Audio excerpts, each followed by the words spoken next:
What's up, guys? Hello and welcome to part 4 of my Maya Basics tutorial series.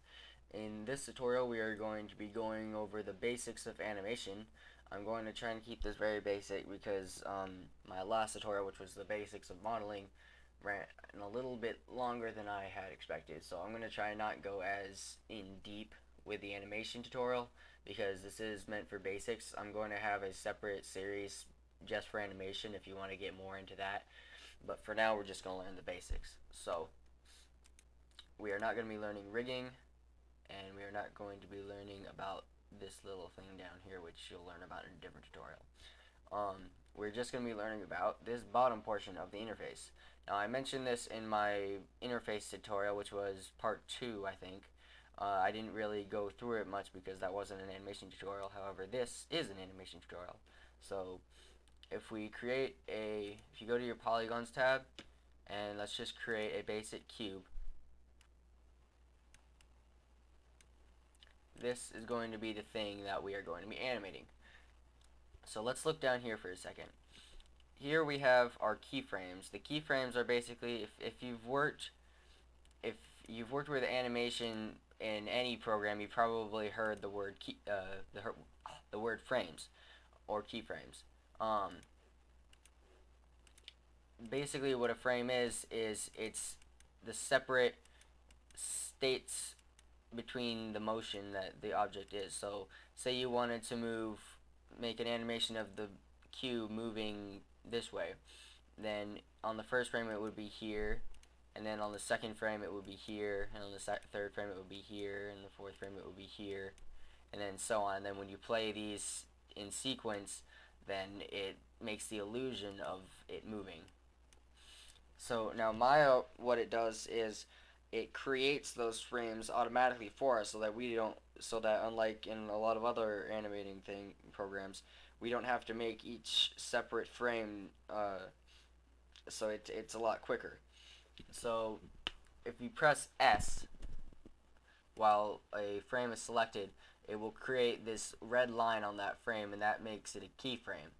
And a keyframe is the things that you're making, and then all the frames in between are automatically made based on the keyframes. Now, notice how if I deselect the object, that red line goes away. That's because that red line, that keyframe, is only for this one object. So if I were to put in another object, I would have to create another keyframe for that object. And that allows us to do separate movements of the object, or even separate movements of the components of the object. For example, the vertices. We could set a keyframe for the vertice. See how now that I selected the vertice, there's no keyframe there? So as you can see, if you select the object, you have the keyframe again. Let's go ahead and go to frame 10. Move this over like that, and hit S again. Now if you dolly through these frames, you'll see that Maya has made all the frames in between. And like I said, it's the illusion of it moving.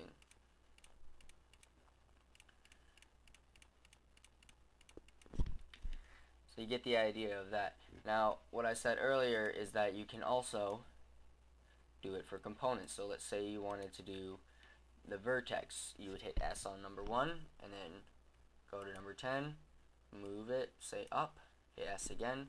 Now that vertex is also keyframe. So now if we play it, if you go over here, you can press this to play it, the animation, without having to dolly through it. As you can see,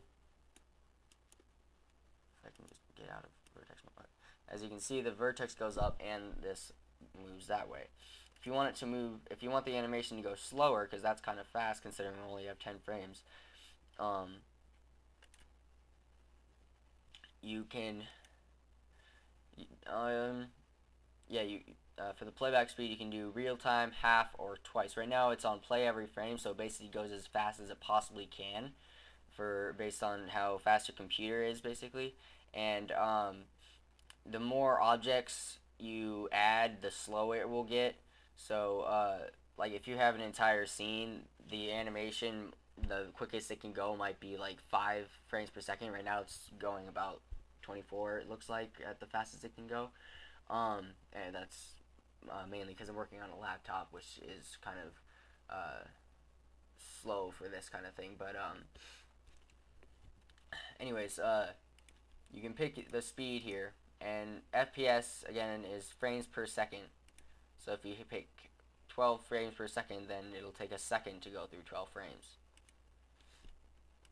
So I'm going to put it at half right now because we don't have that many frames. I can save it. Now if you play it again, see it goes slower.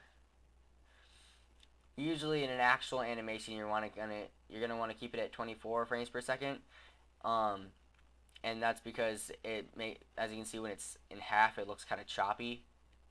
24 frames per second is usually pretty standard, and it looks pretty smooth that way. So for your final animation, you're probably going to want to keep it at 24 frames per second. Also keep in mind, even if it's slow now, once you render it, you can put it at whatever speed you want. So like, cause after you render it, then it doesn't like right now it's going slower because it has to create the frame as it goes through them each time, so it takes a little bit longer to create each one. But after you've rendered it all, then you can put the speed at whatever the heck you want, no matter what computer you're running on. It's just like a video.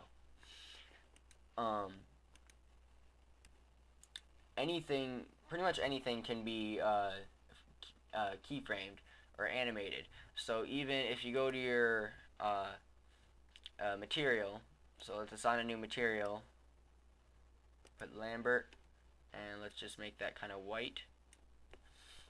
You could even, if you go under special effects, you could set a key for the intensity that it's glowing. So if you go on 1 and then right click on this number and hold it and select set key. Now the key is set, and then if you go to say frame 24, go all the way over here and then put set key again. Now if you play it, put in light, you can't really see it, but if you render it so you can see it's glowing, and then if you go back to frame 1, it's not glowing, and then at frame 24 it's glowing. So you basically just animated the amount it glows. So if you rendered it, it would look like it's lighting up as it goes. As time goes by, it's getting brighter. Or you can even change the color.